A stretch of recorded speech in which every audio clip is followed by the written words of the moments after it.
Well, this is fills a gap that's sort of out there in the automotive retail ecosystem, which is tightening the connection between the customer and the dealer. It's always been, a desire of dealers to maintain customer loyalty. They make more profits on repeat sales. Customers tend to be happier on long-term relationships, but that relationship's been under stress for a while now. In part because of dealer consolidation. The individual dealer relationship isn't as strong. Partially because the ways of communicating to the customer have outstripped the capabilities of the dealer to stay on top of it. Dealers spend a lot of money, an average of $40,000 a month for most big dealers, trying to communicate with their customers. Their hit rate is generally less than 5% on a lot of their communications. So what's needed was a mechanism to cut through the clutter with timely, important messages that customers want to have. And that's what Dealer Connect was all about. Primarily, when something goes wrong with my car, what do I do about it and what's happening, which is what the vehicle health report does. From the dealer standpoint, when something goes wrong with the car he sold, he'd like to be the first guy there to fix the problem, and with as few false starts as possible. So he has access to that information as well. But there are also just a whole bunch of other more mundane transactions, like it's really time for your oil change, not it's your estimated time for your oil change, it really is. Or it's really time to get new tires, not it's estimated, it's really been that long.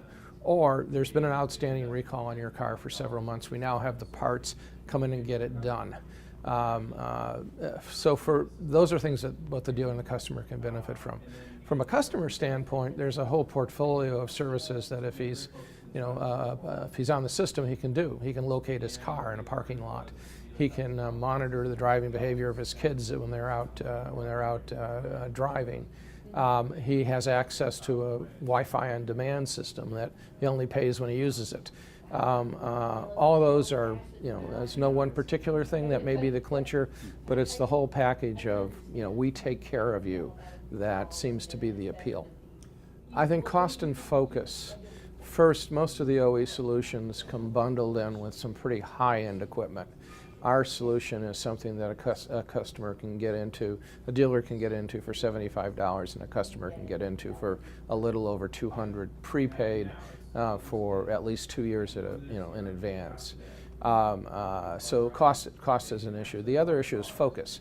The factory solutions will, I believe, have a lot of the same information. The question is, who do they make it available to and under what terms?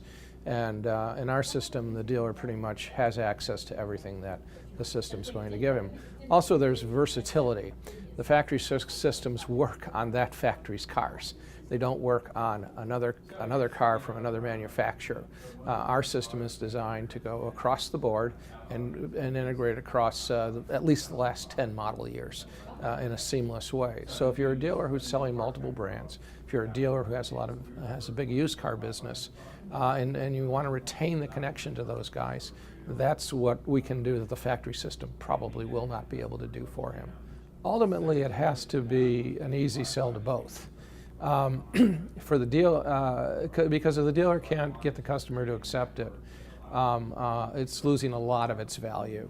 There's still some value for just devices that are monitoring vehicle condition, so the dealer can know how to direct his other marketing efforts and know what's going on.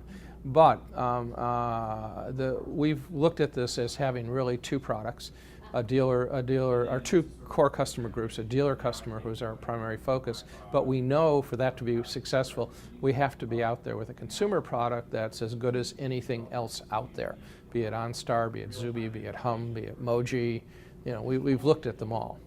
And so we actually have two product planning groups, one that's looking at the consumer portal and what does he want, what does he need, where are the unfit needs, and the other that's looking at usability and functionality at the dealer level. So the answer is both.